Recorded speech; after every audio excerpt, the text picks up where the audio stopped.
একটা খাবো, দুটো খাবো, সাত বেটাকেই চিবিয়ে খাবো। একটা খাবো, দুটো খাবো, সাত বেটাকেই চিবিয়ে খাবো। দোহাই কর্তা, আমাদেরকে চিবিয়ে খাবেন না। আপনাকে এই হাঁড়িটি দিচ্ছি, এইটা নিয়ে আমাদের ছেড়ে দিন। হাঁড়ি? হাঁড়ি নিয়ে আমি কি করবো? তবে তবে আপনার কি চাই কর্তা? কি চাই কি চাই বলুন তো? লোকে তো আজকাল আর গল্প টল্প শুনতে চায় না, এর সঙ্গে বরং একটু বসে গল্পই করা যাক, কি বলেন?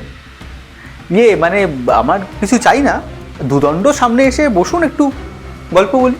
পিঠে মানে পিঠের গল্প, আপনারা কি বলেন? পিঠের গল্প? তাহলে আজকে গল্প হবে পিঠে নিয়ে। তার আগে এটা একটু ধরুন না। ও বাও,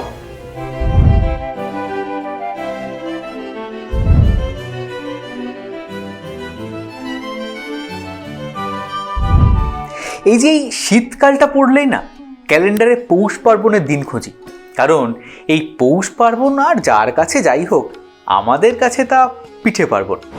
দুধ পুলি, মুখ পুলি, পাটিসাপটা, ভাপা পিঠে, আশকে, ধুকি পিঠে, আরও কত যে পিঠের রেসিপি লুকিয়ে আছে গ্রাম বাংলার হেঁসেলে হেঁসেলে, তার তো ইয়ত্তা নেই। কিন্তু কখনো ভেবে দেখেছেন পৌষের সঙ্গে এই পিঠের সম্পর্ক কী? অঘ্রাণেই তো গ্রাম বাংলায় নতুন ধান উঠত, নবান্ন উৎসব হতো, এখনও তো অনেক জায়গাতেই হয়। তারপর পৌষে পৌষ লক্ষ্মীর পুজো হতো। এই সময় মানুষের হাতে একটু টাকা থাকতো, তাই মানুষ কাপড় চোপড়, শখ আহ্লাদের দুটো জিনিস কিনতে যেত। তাই বিভিন্ন জায়গায় বসতো মেলা। আর খালি মুখে তো উৎসব হয় না, তাই নতুন ধান, শীতের নতুন গুড়ে তৈরি হতো পিঠে।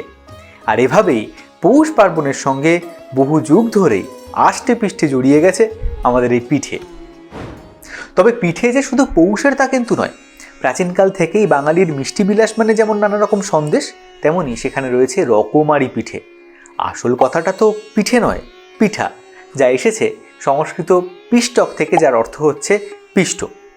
পিঠের ইতিহাস যে হাজার হাজার বছরের পুরনো তার প্রমাণ রয়েছে আমাদের বৈদিক সাহিত্যে। ঐতেরেয় ব্রাহ্মণে যজ্ঞকালে দেবতাকে যে পুরোডাস উৎসর্গ করার কথা বলা হয়েছে, সেটা কিন্তু এক প্রকার পিঠেই। জব বা ধান কুটে তাকে শিলে ভালো করে গুঁড়ো করে পিটুলি গুলে আগুনে সেঁকে নিয়ে তৈরি হতো এই পুরোডাস।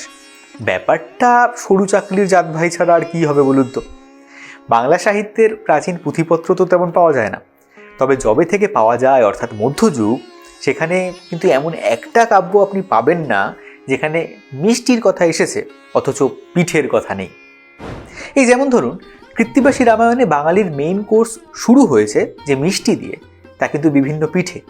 তিনি লিখেছেন, শেষে অম্বলান্তে হইল ব্যঞ্জন সমাপ্ত, দধি পরে পরমান্ন, পিষ্টকাদি যত। অর্থাৎ টক দিয়ে খাওয়া শেষ হলে পর এলো দই, পায়েস আর বিভিন্ন পিঠে। মনসামঙ্গল কাব্যে চাঁদ সদাগরের স্ত্রী সনকার রান্না করা খাবারের যে বিবরণ দিয়েছেন কবি বিজয় গুপ্ত, সেখানে তিনি বলেছেন, খিরখিরাইয়া রান্ধে দুগ্ধের পঞ্চপিঠা, গুড় চিনি দিয়ে রান্ধে খাইতে লাগে মিঠা। অর্থাৎ এখানে দুধ, চিনি, গুড় হলো পিঠের প্রধান উপকরণ। চণ্ডীমঙ্গলে মুকুন্দরামু নানাবিধ পিঠের কথা বলেছেন, কলা বড়া, মুগ শাওলি, ক্ষীরমন্না, ক্ষীরপুলি, নানা পিঠা রান্ধে অবশেষে, এই বলে। চৈতন্যদেব যে খুব আমোদ করে পিঠে খেতেন সে কথা রয়েছে শ্রী কৃষ্ণদাস কবিরাজের শ্রী চৈতন্য চরিতামৃত গ্রন্থে, যেখানে চৈতন্যদেবের জন্য রান্নার কথা বলতে গিয়ে শ্রী কৃষ্ণদাস কবিরাজ বলছেন, ক্ষীরপুলি, নারিকেল পুলি আর পিষ্ট, কাঞ্জি বড়া, দুগ্ধ চিরা, দুগ্ধ লকলকি, আর যত পিঠা কইল কহিতে না সকি। অর্থাৎ এত পিঠে তার বিবরণ তিনি দিতে পারছেন না। ভারতচন্দ্রের অন্নদামঙ্গল কাব্যে ভবানন্দ মজুমদারের স্ত্রী পদ্মমুখী ব্রাহ্মণ ভোজনের জন্য রেঁধেছিলেন রকমারি পিঠে, সেই কথাও রয়েছে। অম্বল রাধিয়া রামা আড়ম্ভিলা পিঠা, বড়া এলো আশিকা, পিজুসি পুরি পুলি, চুষি রুটি, রাম রোট, মুগের শামুলি। ভাবুন কত ধরনের পিঠে। এই যে এত রকমের পিঠে, আগের বইপত্র ঘাঁটলে বা পুরনো মানুষদের সঙ্গে কথা বললে না জানি এর আরও কত রকম ভেদ পাওয়া যাবে। এই দেখুন না, গ্রাম বাংলার পল্লী সঙ্গীত ময়মনসিংহ গীতিকাগুলির একটিতে পিঠের কেমন লিস্ট রয়েছে। নানা জাতি পিঠা করে গন্ধে আমোদিত, চন্দ্রপুলি করে কন্যা চন্দ্রের আকরিত, চৈচুপুরি পোয়া সুরস রসাল, তাহা দিয়া সাজাইল কন্যা সুবর্ণের থাল, ক্ষীর পুলি করে কন্যা ক্ষীরেতে ভরিয়া, রসালো করিল তারে চিনির ভাঁজ দিয়া। আবার আধুনিক যুগের শুরুতেও কবি ঈশ্বরচন্দ্র গুপ্ত তাঁর পৌষ পার্বণ যে কবিতাটা রয়েছে সেই কবিতায় অগুন্তি প্রকারের পিঠের কথা বলেছেন। তিনি বলছেন, আলু তিল গুড় ক্ষীর নারকেল আর গড়িয়াছে পিঠাপুলি অশেষ প্রকার, বাড়ি বাড়ি নিমন্ত্রণ কুটাম্বের মেলা, হায় হায় দেশাচার ধন্যী তোর খেলা। অর্থাৎ পিঠে পার্বণের অর্থাৎ পৌষ পার্বণের উৎসবের আমেজটা 19 শতকের বাংলাতে কেমন ছিল এখানে তার খানিকটা আভাস পাওয়া যায়। তবে শুধু বাংলাতেই কিন্তু পিঠের পীঠস্থান নয়, বাংলার পার্শ্ববর্তী রাজ্য উড়িষ্যা, ত্রিপুরা, আসামেও পিঠের অবাধ বিচরণ। উড়িষ্যার পিঠে শ্রী জগন্নাথ দেবের মহাপ্রসাদের একটি অংশ বিশেষ, তেমনি জগন্নাথ দেবের রথযাত্রার সঙ্গে জড়িয়ে রয়েছে আধ পোড়া পিঠে। উড়িষ্যায় লক্ষ্মী পুজো অর্থাৎ মানবাসা গুরুবারে আরশি পিঠার প্রচলন রয়েছে। প্রায় 2000 বছর আগে তাপশশু ও ভল্লিকা নামে দুই ব্যবসায়ীর হাতে নাকি এই পিঠের উদ্ভব হয়েছিল। এছাড়া রয়েছে উড়িষ্যার মন্দা পিঠে, চাকুলি পিঠে, দীপাবলির চন্দ্রকান্তি পিঠে ও বকুল অমাবস্যায় গাইন্থা পিঠে ইত্যাদি নানা রকমের পিঠে।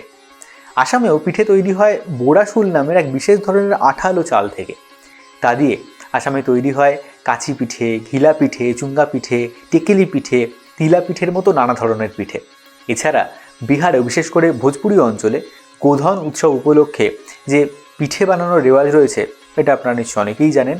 এই অঞ্চলে বানানো হয় ভোজা পিঠে, ডাল পিঠে, দুধ পিঠে ইত্যাদি। মকর সংক্রান্তিতে বাংলার দক্ষিণ পশ্চিম ভাগে ও ঝাড়খণ্ডের দক্ষিণে টুসু উৎসব পালন করা হয়। টুসু মূলত ধান কাটার উৎসব। এই টুসুতেও পিঠে পুলি একটা বিশেষ ভূমিকা পালন করে। পৌষ মাসের শেষ 4 দিন ধরে বাড়ির বউরা অর্ধচন্দ্র, ত্রিভুজ, ত্রিকোণ ইত্যাদি নানা আকারের পিঠে বানান। আর টুসু বিদায়ের দিন কুর্মী সম্প্রদায়ের মধ্যেও বিশেষ এক ধরনের পিঠের চল আছে যাকে বলা হয় মাস পিঠা। এই মাস পিঠে হচ্ছে মাংসের পিঠে, এই জন্যেই মাস পিঠে নাম। আজ বাঙালির মিষ্টি পিঠ থেকে পিঠে একেবারেই নির্বাসিত। ছানা আসার পর পিঠের জায়গা নিয়েছে হরেক রকমের মিষ্টি, কিন্তু পিঠে পৌশালীর হয়েই রয়ে গেছে।